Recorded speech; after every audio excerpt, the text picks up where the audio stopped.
Oi, meu povo, tudo bem? Então, hoje nós vamos conversar com o meu amigo, uma pessoa que eu adoro, Kaique Ferreira, né? Que eu chamei hoje aqui pra gente bater um papinho no nosso podcast Papo com a Fono. A Fono sou eu e hoje eu tenho o Kaique aqui comigo pra gente conversar sobre psicomotricidade e autismo.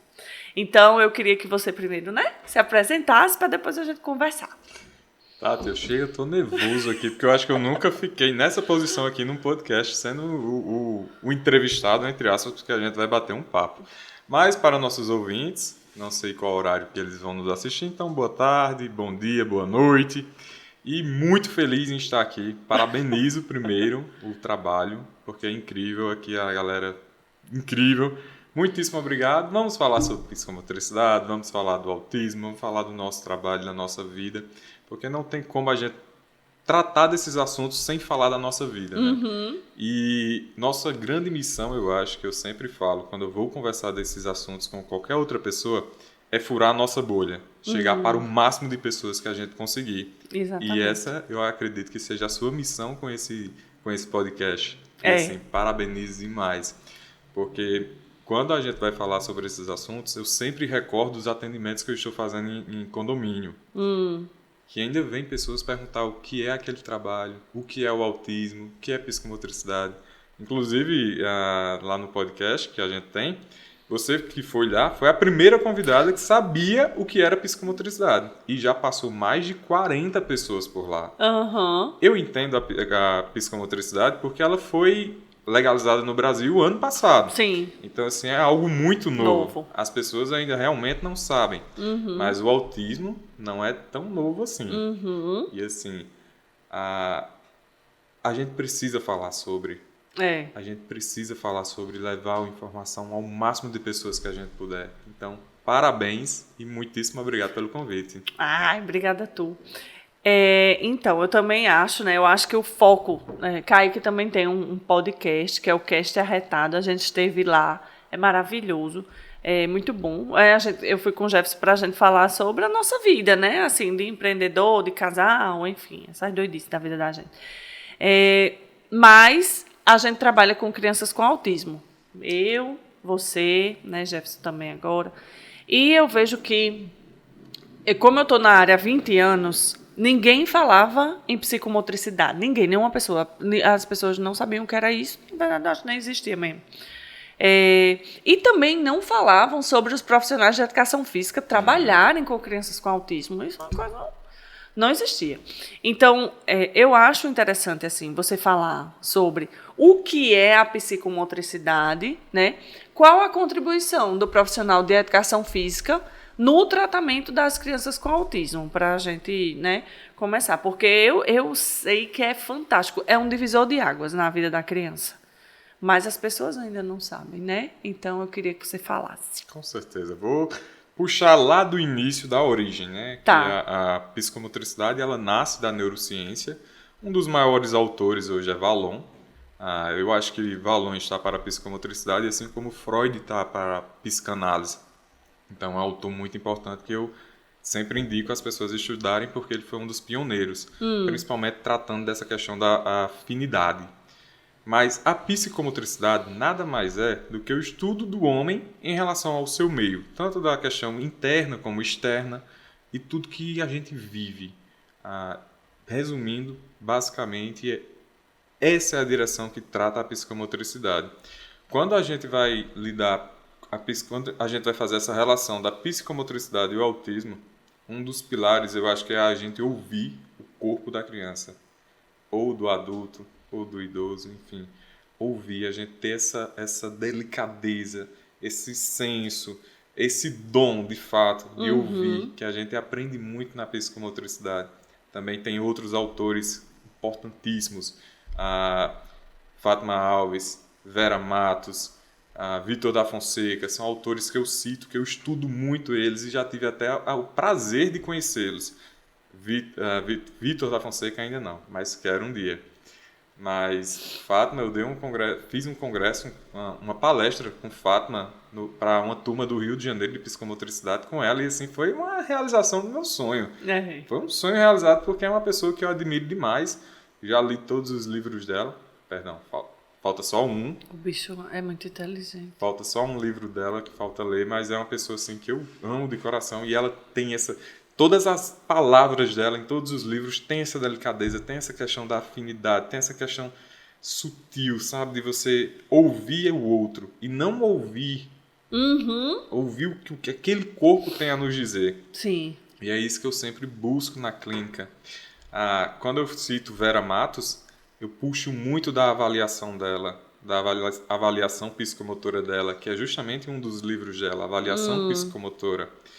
E eu sempre digo, sem avaliação não existe prescrição. Isso é muito óbvio. E ela traz essa avaliação muito bem embasada, sabe, Tati? Tem outros autores também, como Francisco Rosa Neto, que tem um livro de avaliação psicomotora, que existe alguns estudos que divergem, existe muita crítica em relação a isso, porque ele não puxa tanto a questão da psicomotricidade, mas sim a questão da educação física, mas que a gente pode utilizar algumas coisas também. Eu não sou da pessoa que segue só uma linha e fica só enraizada naquilo. Eu gosto muito de olhar o todo, até porque eu só vou ter um senso crítico de algo quando eu olho o todo, quando eu tenho conhecimento das coisas. Mas eu estou dando uma resumida geral. E, por favor, pode interromper a hora que você quiser, Sim, Tati. Senhor, sem problema. Vitor da Fonseca, ele traz a pirâmide psicomotora, que eu tenho como base do meu trabalho. Que a pirâmide psicomotora, ela é dividida nas bases, e a base começa com tônus muscular, que é a primeira coisa que eu investigo quando eu recebo uma criança. Só para deixar em ênfase, eu trabalho com um público de 2 a 11 anos de idade, o atendimento clínico, porque a psicomotricidade ela existe de várias áreas. Existe a psicomotricidade relacional, existe a psicomotricidade aquática, existe a psicomotricidade clínica, que é a que eu atuo. E quando eu recebo uma criança, Tati, a primeira coisa que eu vou investigar, avaliar, é justamente o tônus muscular dessa criança. Pegando como referência na literatura a pirâmide psicomotora de Vitor da Fonseca, que é a primeira base é tônus muscular, depois equilíbrio, depois lateralidade, noção corporal, noção espacial, coordenação motora global e, por último, coordenação motora fina. O que eu busco identificar algum déficit em alguma das bases da pirâmide. Por exemplo, identificamos diante de uma avaliação que existe déficit em tônus muscular, equilíbrio e coordenação motora global. Então, vamos avaliar como está esse tônus dessa criança. Precisa de um fisioterapeuta? Então, já encaminha. Aí eu já vou entrar em outro assunto, que é em relação à equipe multidisciplinar. Sim. Porque a gente sabe que no autismo é necessário. Tudo. É necessário. Um está muito ligado, né, ao outro. Exato. Tem uma dinâmica que eu fiz na minha graduação, na minha pós-graduação de psicomotricidade, que eu cito ela diversas vezes até para os pais que vão pela primeira vez, em relação à importância da equipe, da união da equipe, todos estarem alinhados. Que foi? A professora chegou na sala e dividiu a sala em 2 grupos. Um grupo, ela colocou uma folha e disse, olha pessoal, vocês vão desenhar aqui uma criança, todo mundo junto, desenhe uma criança. E no outro grupo, ela foi e disse, pessoal, eu quero que vocês desenhem uma parte do corpo de uma criança. Não importa qual, vocês falem e vocês desenhem. E a equipe se dividiu e disse, um escolheu uma perna, outro um braço, outro uma mão, outro um olho, outra a cabeça. E quando terminou, ela disse, então agora venham apresentar os desenhos de vocês aqui na frente. Quando a turma, que foi todo mundo junto, desenho simétrico, uma criança bonitinha, toda desenhadinha, organizada.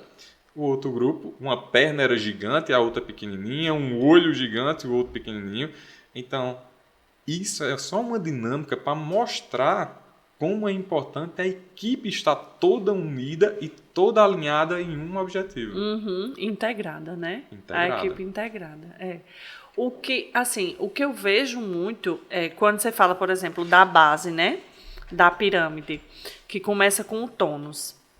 A gente sabe que cada pontinho que vai, cada degrauzinho, digamos assim, nível da pirâmide que vai subindo, o de baixo é pré-requisito para o de cima, né? Exatamente. Então, uma criança que não tem um tônus bacana, que é muito hipotônica, essa criança não vai ter equilíbrio, que é a próxima etapa. Exato.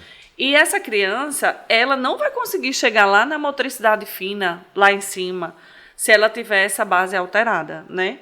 Então, a gente sabe que sim, que precisa do psicomotricista, né? Que muitas vezes a alteração de tônus, né, vai precisar da associação do psicomotricista com o fisioterapeuta, Exato. né? E, por exemplo, a gente também tem que pensar que quando uma criança ela tem um tônus muscular alterado, vamos dizer, hipotonia, uma hipotonia global, essa criança também vai ter dificuldade motora oral. Então, ela também vai precisar de um fono, né? Então, assim, só no basicão aqui, essa criança não vai conseguir sentar, não vai conseguir prestar atenção, porque ela vai estar, né, muito jogadinha, digamos assim. Então, ela também vai ter dificuldade em assimilar questões de aprendizagem. Então, aí a gente vê que, eu penso logo assim, né, como é que essa base da pirâmide que você leu num livro focado na psicomotricidade, como ela é para a vida. Exato. Da criança, Exato. né? Então, para a gente conseguir que essa pirâmide ela vá subindo, que o degrau, que os níveis da pirâmide ela vá chegando, só o psicomotricista ele não vai conseguir. Exato. Sozinho. Então, por isso que é tão importante essa dinâmica que eu achei massa. Assim, de tipo, é importante que todo mundo conheça as dificuldades da criança, faça uma avaliação nessa criança, compartilhe, porque foi por isso que ela saiu simétrica na dinâmica, porque todo mundo disse o que pensava, né? Ajudou como queria, né? Contribuiu ali, todo mundo junto, teve uma ideia, planejou para poder fazer, para depois o resultado ser aquele, bonitinho, né? Diferente de uma equipe que não conversa. Exato. Que não conversa, que um está trabalhando hipotonia, o outro já acha que a criança precisa estar falando, o outro já acha que a criança devia estar correndo, a criança ainda está se arrastando, então assim, né? Então, muitas vezes, a gente que trabalha com desenvolvimento infantil, a gente tem que ter isso na cabeça, de que todo mundo tem que estar remando para o mesmo lado, conversando, cada um na sua área, eu não vou invadir a sua. Exato. Mas a minha área contribui com a sua e a sua com a minha para o desenho sair daquele jeito. Exatamente. Né? E eu trago até outro ponto em relação aos pais também. Sim. Que os pais devem estar unidos também com essa equipe. Exatamente. A gente sabe que a gente trabalha nessa área, sabe que muitas vezes a gente pega casos que a família quer terceirizar, mas não é assim, esse não é o caminho. A família tem que estar unida com a gente e trabalhar todo mundo junto. Quando existe essa integração da família com os profissionais... O desenho sai colorido. Exato.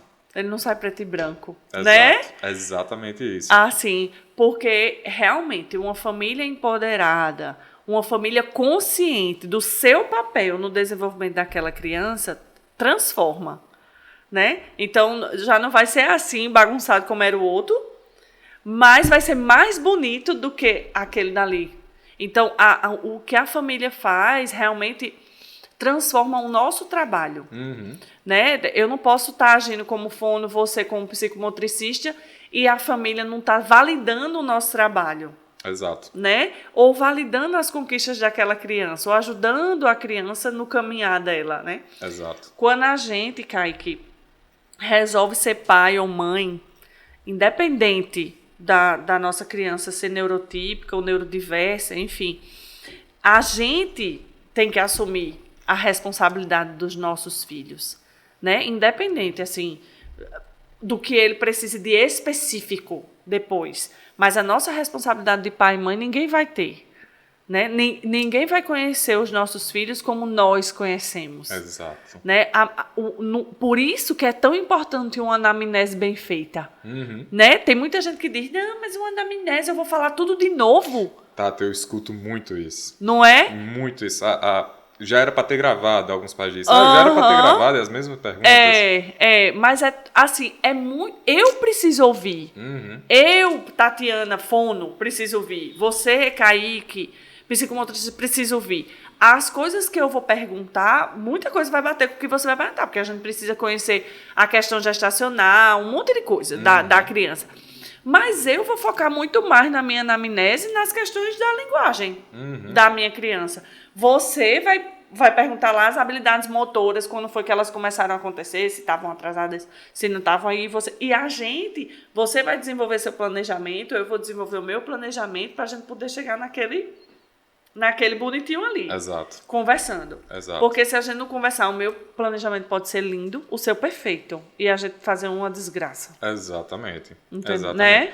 Né? E até você pode me dar demandas, como eu posso te dar demandas. E essa troca é o que faz a gente não perder o tempo, principalmente da criança. Exatamente. Porque quando a gente vai analisar tudo, quando a gente vai refletir, tudo acaba em tempo. E quanto mais a gente economizar o tempo dessa criança para atingir determinado objetivo, melhor qualidade de vida, mais tempo ela vai ter para outras demandas. Porque a gente sabe que em relação ao autismo, é várias demandas.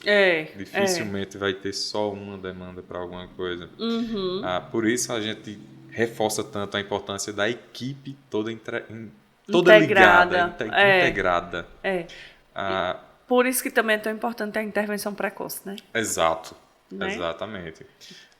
Outro teste, Tati, de uma autora que eu não posso deixar de citar também, é Suzana Veloso, do livro de Clínica Psicomotora. Ela traz um teste do desenho da figura humana que eu acho perfeito. Não é com todas as crianças que a gente consegue aplicar o teste, mas o teste ele se baseia em entregar uma folha para a criança e pedir que ela desenhe uma pessoa. E ela desenha essa pessoa. Dependendo da idade, você vai avaliar também o desenho, mas aí quando ela termina o desenho, você começa uma série de questionamentos. Por exemplo, qual é o nome? Qual a idade? Onde está? O que está fazendo? O que essa pessoa mais gosta de fazer? O que ela não gosta de fazer? Qual a parte do corpo que ela gosta? Qual a parte do corpo que ela não gosta? Que bonito! Agora vamos desenhar uma família para essa pessoa? Qual a pessoa mais feliz da família? Qual a pessoa mais triste da família? Qual a pessoa... Tem alguém que você não gosta da família? E a gente vai fazendo uma série de perguntas. E essa criança ela vai se projetar nesse desenho, que é o objetivo dessa avaliação. E eu já peguei alguns resultados que, assim que terminou, já encaminhei para a família o pedido de uma psicóloga para acompanhar essa criança também. Por exemplo, vou citar um caso que eu saí com a criança para dar a devolutiva e uma pessoa que estava acompanhando a criança disse a seguinte frase: Kaique, ele ontem levantou a camisa e disse, você é muito namorador, não sei o quê. Eu olhei assim e disse, 5 anos de idade, com esse tipo de assunto? Eu vou aplicar o teste da avaliação do desenho da figura humana. E quando eu pergunto qual é o maior sonho dessa pessoa que está no desenho? É casar, é namorar. Eu digo, opa, isso não está correspondendo para a idade da criança. Vamos encaminhar para uma psicóloga para ver o que é que está acontecendo, para ter um acompanhamento, porque se fosse um pré-adolescente, ok. Tá ok. Mas uma criança de 5, 6 anos não tá ok. Então vamos avaliar isso aí. E eu não trato dessa questão da da psicomotricidade. Eu aplico o teste e avalio se tem alguma coisa que me chame a atenção. Sim. Se tiver, encaminha para a psicóloga. Mas a gente traz de novo a importância da equipe.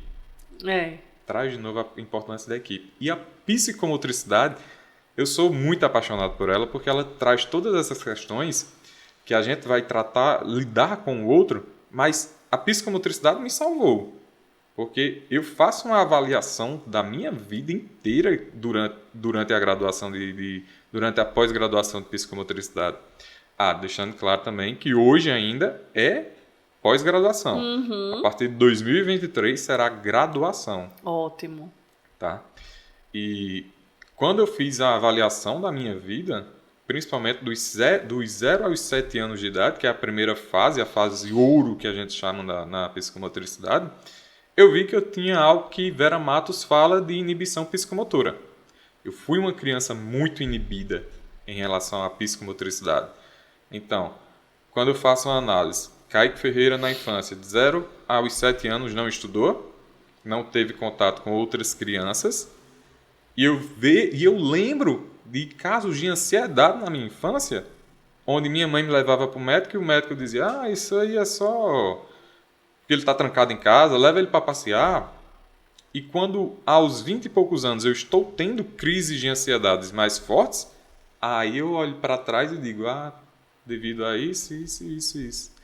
Por exemplo, Freud diz que dos 0 aos 7 anos é onde vai causar todos os traumas que vamos levar para toda a nossa vida. Mas aí vem Augusto Cury, nos livros que ele fala sobre ansiedade, dizendo que a gente pode sim, durante nossa vida, em qualquer momento, a gente pode sofrer traumas que vai acarretar transtornos para o resto da nossa vida. Mas os 0 aos 7, eles são ali uma base muito enraizada do que a gente vai ser por o resto da nossa vida. Então, quando eu faço essa análise psicomotora da minha vida, aí eu tenho esse olhar mais delicado também para olhar os outros. Porque primeiro a gente tem que colocar a máscara. Sim, máscara do avião, que quando diz lá o sinal de emergência, a gente tem que colocar primeiro na gente, para depois o outro. A gente primeiro tem que se enxergar, né? Tem que, nesse sentido, né, da gente se salvar, da gente estar bem, para a gente poder cuidar do outro, salvar o outro, né? Dentro dessa metáfora aí, digamos assim. O bicho é muito inteligente, viu? Lê que só a gota. Chega, eu tô com vergonha. Eu tento. Eu me lembro demais, assim, eu tava fazendo um curso, uma formação uma vez, das que eu já fiz aí. E aí foi a primeira vez que eu escutei falar em psicomotricidade, no autismo, né? Falando da importância que tem, né, para o desenvolvimento pleno da criança. Então, pelo menos assim, quando eu penso em psicomotricidade, eu penso muito assim na questão da praxis, sempre. Não sei se eu estou errada. Na questão da praxis. Então, por exemplo, da criança idealizar o que ela vai fazer, da criança planejar o que ela vai fazer, como ela vai fazer, né? Da criança sequenciar o que ela tem que fazer, da criança executar o que ela quer fazer. Tem toda uma linha, uma pirâmide também, para ela conseguir chegar no ápice, né?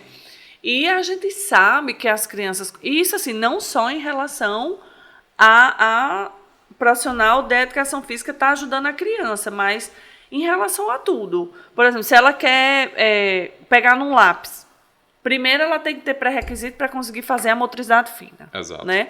Mas ela primeiro idealiza que ela quer pegar num lápis, depois ela planeja como ela vai pegar no lápis, depois ela sequencia o cérebro, né, da gente, sequencia como é que a gente tem que fazer para pegar no lápis, para depois pegar no lápis, que foi a hora que executou. E depois disso, se for escrever, tem que planejar como é, idealiza que vai escrever, planeja como vai, sequencia como vai, executa. Então, a gente na fala também faz isso, né? Na apraxia de fala é um ato motor, né? Na apraxia de fala, a criança tem dificuldade no planejamento e programação para os sonhos da fala. Então, ela idealiza, mas ela não consegue planejar. Exato. Então, o resto da sequência também lascou-se, entendeu? Então, quando eu penso muito no autismo, a psicomotricidade, que eu vejo muito as meninas fazerem lá na clínica, né? A parte de circuitos, como aquele cérebro não está com a gota naquela atividade, né?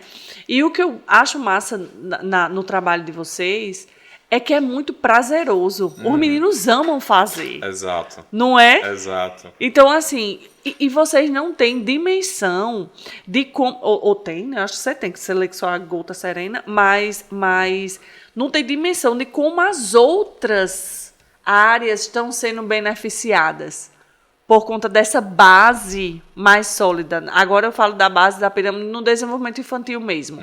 Assim, porque a gente... O que acontece com a gente... Já terminou, foi meu pai. O que acontece com a gente, do início, né, Kaique, da nossa vida, a gente tem o sensório motor ativado. Exato. Então, eu não falo logo. né? A fala já é um movimento mais refinado que eu tenho. Mas para eu conseguir falar, eu passei por experiências motoras e sensoriais muito grandes. Eu também não já começo correndo. A criança começa correndo? Não começa correndo. Se arrasta, tem os inputs sensitivos também, os sensoriais, para ela ir desenvolvendo habilidades motoras mais complexas lá na frente. Tati, na França, que é o berço da psicomotricidade, a criança nasceu, ela já vai na mão de um psicomotricista. Tá justamente vendo? para avaliar todos esses sinais. É muito importante. Assim, toda vez que eu estou conversando com um especialista aqui, papo de especialista lá de Tata Werneck, né? Agora eu me lembrei. Toda vez que eu estou conversando com algum especialista na área que não é a minha, eu fico pensando como a gente se relaciona, tudo, né? Como a introdução alimentar é importante para uma criança com autismo que tem uma seletividade lá na frente. E muitas vezes a gente não sabe por que danado foi, né? Por que muitas vezes essa criança não aceita determinado alimento? Porque ela tem uma disfunção sensorial que é a TO que vai trabalhar, né? Por que essa criança, sei lá, não senta direito numa cadeira, não se sustenta? Porque ela está com hipotonia. Exato. Né? Aí a criança não sentou direito, não conseguiu olhar para o professor, não aprendeu, tem dificuldade na aprendizagem. A base da aprendizagem é a atenção. Exatamente. Então, assim, como a gente se relaciona, né? E às vezes a pessoa só quer o resultado, né? Mas precisa de todo um processo evolutivo humano mesmo para chegar naquele resultado. Quando você fala, eu já fiz um podcast, as pessoas já devem ter assistido, sobre a saúde mental, né? Quando você fala na questão da ansiedade, do transtorno de ansiedade, que eu também tenho, a gente já conversou muito sobre isso, como a gente também não capta essa ansiedade das famílias. Sim. Querendo apresentar um resultado que não depende muito da gente. Exato. A gente faz o nosso trabalho, né? Mas tem um monte de habilidade que a criança tem que aprender para aquele resultado aparecer ali na frente. Como também esses pais não são ansiosos em relação ao resultado que esperam. Exato. Minha esposa é que me cobra muito isso, Isabela. Porque de vez em quando eu estou soltando a frase, fulano de tal não está atingindo o objetivo, não está do jeito que a gente queria que estivesse. Aí ela que me puxa a orelha. Porque a gente faz muito essa cobrança, né, Tati? Demais. Demais. Isabela é terapeuta ocupacional. Isso. E a gente tem que ter um olhar sensível também pra gente. Exatamente. Demais. A gente que é terapeuta, a gente somatiza muitas coisas. Eu acho que a gente que é ansioso, que tem transtorno de ansiedade, eu acho que a gente somatiza mais ainda. É difícil. Sem dúvida. Passar esse filtro, né? A gente acaba somatizando de todo mundo. Meu Deus, eu quero ver o resultado. Será que meu trabalho não tá bom? O que é que eu posso fazer para melhorar? Eu vou estudar mais isso e aquilo. A cabeça da gente fica um tufão, assim, né? E a gente acha que pode fazer mais tufão. Botar uma ventaninha no meio, botar um tornado no meio. Sabe? Sai na doidice mesmo, assim. De querer dar um melhor para aquela criança e a gente muitas vezes acaba... Exato. A gente se prejudica, né, nesse sentido. De toda a sua fala agora, a gente vê a complexidade que é o ser humano. Einstein tem uma frase que diz que só existem duas formas de viver a vida. Uma é você vivendo como se tudo fosse um milagre e a outra é como se não existisse milagre. Quando a gente estuda o corpo humano, a complexidade que é tudo, principalmente a questão fisiológica, a gente vê a complexidade que é o humano. E eu vivo essa vida como se tudo fosse um milagre. Por isso que a gente tem mais disposição, mais motivação. E a partir do momento que a gente enxerga o mundo dessa forma, a gente tem essa questão da afinidade. Primeiro, a construção de vínculo para o tratamento que a gente vai... para a intervenção que a gente vai realizar.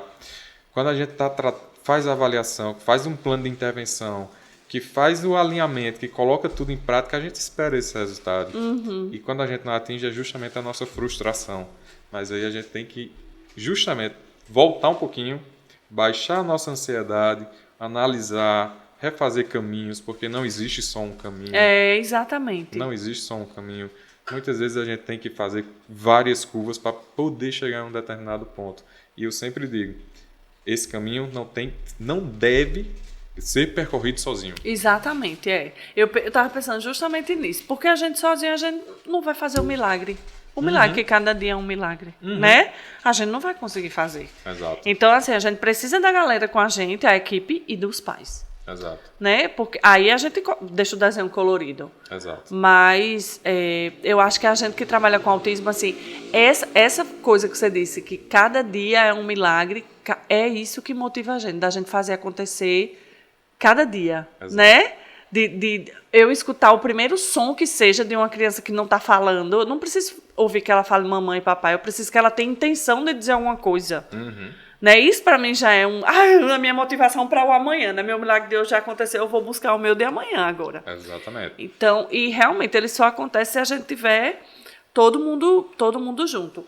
Aí que eu queria, a gente conversava, a gente tinha também muitos papos para falar. Eu sei que o seu atendimento hoje, pelas coisas que a gente já conversou, né? Você faz mais atendimento em casa, não é? Hoje está mais na clínica, mas eu ainda tenho pacientes que eu atendo em casa. Pacientes não, clientes que eu atendo em casa. Tá. Vocês chamam clientes, é? Não chamam paciente, não? Eu chamo cliente, às vezes paciente. Mas tanto faz. Então, eu pensei que era uma coisa que tinha falado aí, mas não é regra não, tá? Não, entendi. não. E tu nota a diferença? Tipo assim, na casa eu sinto mais isso assim. Na clínica eu sinto mais isso assim. Tem, Tati. Porque na casa a criança muitas vezes ela tá... Muitas vezes não, ela tá no ambiente de conforto dela. Então, muitas vezes a demanda ela fica mais difícil da criança realizar. Existe mais fugas de demanda. Resistência. Mais resistência, exatamente. Existe muito isso. De tu chegar ali e querer mandar nela, né? Num lugar que ela manda. No lugar talvez. que muitas vezes ela manda. É. Mas hoje no atendimento, nos casos mais graves, existe um problema que eu venho batendo muito. Principalmente, aumentou muito agora também no período de pandemia, que é o tempo de tela. Sim. Tempo de tela, porque muitos pais pensam que... E é até uma pegadinha, eu não é culpando os pais, não nada disso. Mas, enquanto a criança está no tempo de tela, ela fica quietinha, só assistindo. Não dá trabalho. Exato, não dá trabalho. E dá a falsa impressão que aquela criança está sendo tranquila, está recebendo uma intervenção que vai acalmar ela, vai ficar mais tranquila. Que está tudo sob controle. Exatamente, quando é ao contrário. Porque vai tirar o tablet dela. A agitação psicomotora vai lá para cima. Exatamente. E o controle que os pais pensam que tem, não tem. Exato. Porque quem está controlando a criança é o tablet, não são os pais. Exato. Né? Exatamente isso. É muito mascarado isso hoje em dia mesmo. E a gente vê muito, né? É aquilo que eu digo assim, a gente não culpa, né? Eu sou mãe de 2, né? Tu sabe o nível dos meus, né? Sim. Então, né? A gente sabe que muitas vezes a Amanda fica mais quietinha quando ela está jogando um jogo no computador, o João Francisco, quando os dois estão sem fazer nada, eles se pegam, brigam, meu Deus do céu. E aí a gente pensa, Amanda, vai ser tão mais tranquilo, né? Se cada um estiver fazendo um negócio, um videogame.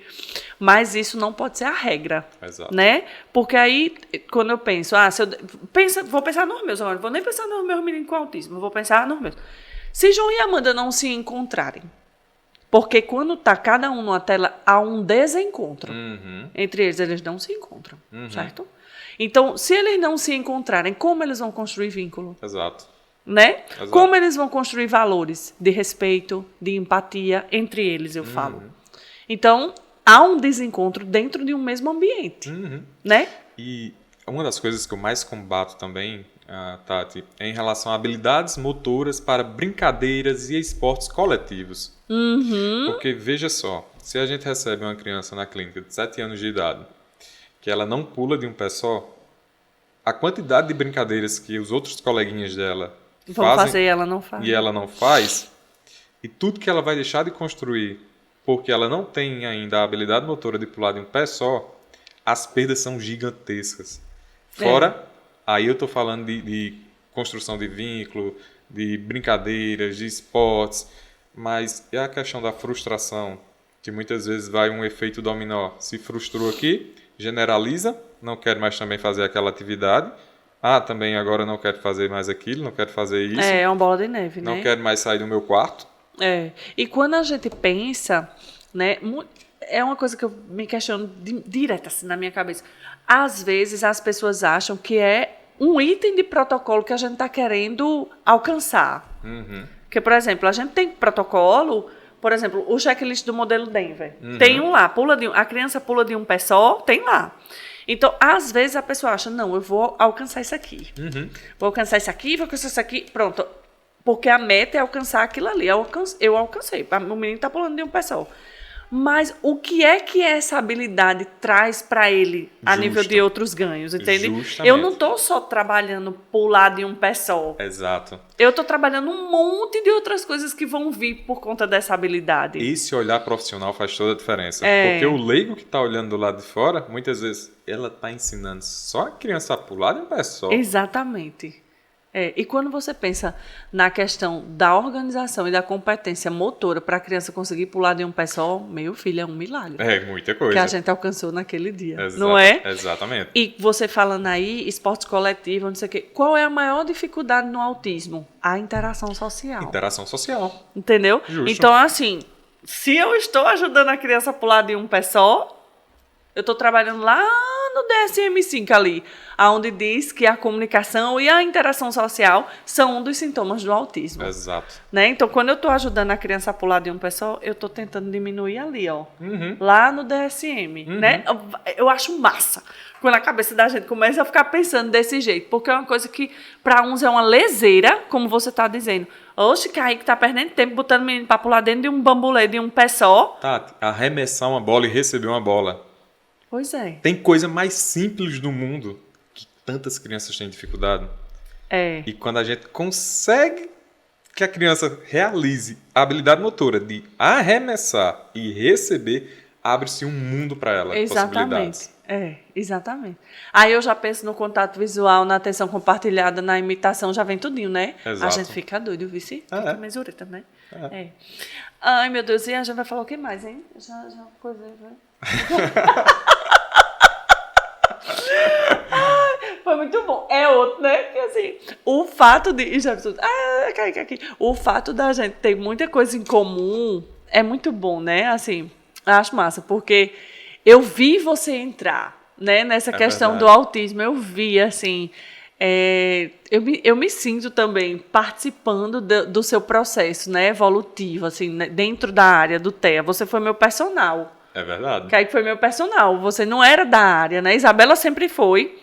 Mas você não tinha esse foco do autismo na sua vida. E aí, ver que você se apaixonou também, se sentiu vocacionado, né? Porque trabalhar com crianças com deficiência é vocação. É vocação. Eu digo a todo mundo isso. Ela tem a vocação, você tem, eu tenho. Agora Jefferson também. Mas assim, a gente que está lá na lida, no dia a dia, trabalhando com as crianças, vendo os milagres acontecerem todos os dias, fazendo alquimias para que eles aconteçam também, né? Tentando...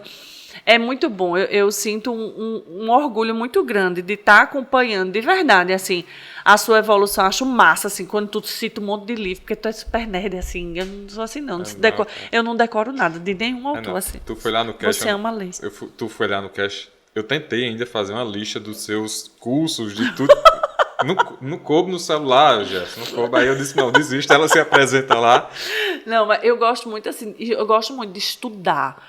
Mas eu acho massa, por exemplo, você, para quem não conhece Kaique, ele leu a Bíblia inteira no Instagram, não foi? Isso. Lindo, achei a coisa mais linda do mundo e perseverou até acabar, não foi? Eu imagino que nesse meio do caminho, como não teve vontade de desistir, dificuldade para continuar, teve. Né? E você terminou, achei massa. Você acredita que os resultados dessa leitura só aconteceram depois que eu terminei? Foi. De tipo, ouvir pais que eu não sabia nunca no mundo que estavam ouvindo e dizer, Kaique, aquela palavra lá naquele dia foi pra mim. Kaique, quando eu tô mal, eu coloco lá. Deus usa a gente, né? Eu disse, cara, sabe? Eu acho que é por isso, por exemplo, a gente acredita, né, no poder da transformação. Eu acho que é isso. Quem está vocacionado para trabalhar com crianças com deficiência, a gente acredita no poder da transformação. Então, a gente, como ser humano, acredita nisso. Então, quando você se dispõe, o seu prazer foi... O seu objetivo era terminar de ler a Bíblia com prazer, né? Porque você lia muito compenetrada, assim, um negócio bem bonito. Você também estava querendo transformar outras pessoas. Sim. Mesmo que fosse no seu inconsciente, sabe? Porque eu acho que faz parte da gênese da gente, assim. Se a gente enveredou pela área da deficiência, é porque a gente acredita no poder da transformação. Eu saber que você é católico, como eu também sou, né? A gente saber a importância do evangelho na nossa vida e a gente querer trazer isso também para a vida das outras pessoas. E ouvir um testemunho, que seja, né, Kaique? Já... Exato. Já abriu, mudou a nossa vida. Foi o nosso milagre daquele dia. Eu vou sair com esse negócio hoje na minha cabeça daqui, vice. Meu Deus, eu amei. A gente estourou o tempo, não foi? Se fosse por tempo, a gente ia até amanhã de manhã. Eu vou ficar igual o cast. Eu vou ficar igual o cast arretado aqui. Conversando 2 horas com o Kaique. Aí Zang e Caio me matam, né? Se fosse para deixar aqui rolar, ia até longe. Eu tenho Durava certeza disso. muito.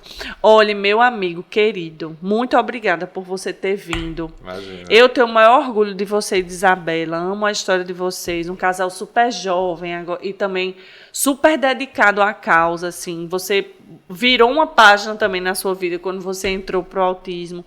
E lê muito, e me chamou para fazer aquele congresso online. Foi a primeira vez assim, que eu me projetei em alguma coisa online, assim, para falar e tudo, que foi aquele que você me chamou. Tem o Jefferson, né, que me empurra nesses negócios também para ir, e que eu gosto de fazer, porque eu acho que uma pessoa que a gente atinja, vale. Sim. Né? Então, o podcast é para isso, o podcast arretado, o cast arretado também é para isso, assim, para a gente conhecer pessoas, para a gente ouvir histórias, para a gente se inspirar, né? Exato. Então, você é uma pessoa que me inspira com a sua leitura, com o seu profissionalismo, com a sua calma. Ô, pessoa calma, Senhor. Igualzinho a mim. Eu tenho que admitir, eu me acho uma pessoa muito calma. Ave Maria, é demais. Muitas vezes a gente encontra pessoas calmas, né? Você é tão calma. Ela, não sou, mas eu realmente sou muito calmo. Você é calmo, é uma coisa linda, eu admiro. De verdade, porque eu acho que como eu sou acelerada demais, quando eu vejo uma pessoa calma, me inspira a tentar desacelerar um pouquinho. Você é uma pessoa que faz isso comigo. E eu utilizo muito isso na terapia, Tati. E agora, Jefferson, já vai, tenha calma, tá? Por exemplo, quando a criança está no estado de agitação psicomotor lá intenso, diminuição do tom de voz, isso. Desliga as luzes um pouquinho, deixa só uma luzinha ambiente, se mantenha o mais calmo possível para que sua tranquilidade passe para aquela criança e você não entre naquele nível de agitação. De estresse. Exato, e com todas as pessoas que estão ao nosso redor, a gente utiliza essa tática. O que a gente faz é acomodação sensorial. Isso que você fez. Que é o que a sua mulher trabalha todos os dias. Exato. Ver como a gente está integrado, né? Exatamente. Um vai levando para o outro. Não, a psicomotricidade com a terapia ocupacional... Ela são irmãos, né? São irmãs. Tem que estar muito, muito ligadas. Eu acho que se puxar todos os profissionais envolvidos, a terapia ocupacional com a psicomotricidade é a que tem que estar mais vinculada ali, mais casada. E você está muito bem casado, viu? Com a terapia ocupacional. É verdade. A bicha é linda e muito competente. Pois eu quero agradecer, meu amigo. Muito obrigado por ter vindo. Eu vou lhe chamar outras vezes. Pode chamar quantas vezes Vou quiser. chamar a Isabela também para vir aqui conversar. Também. Vocês são muito bons. Eu amo vocês, dois queridos. Obrigada! Obrigada, cara. Eu que agradeço. Obrigado, pessoal. E se inscrevam lá no canal. Diga aí ao povo. Fono com Amor. Sim, tá. E Cast Arretado. Tchau.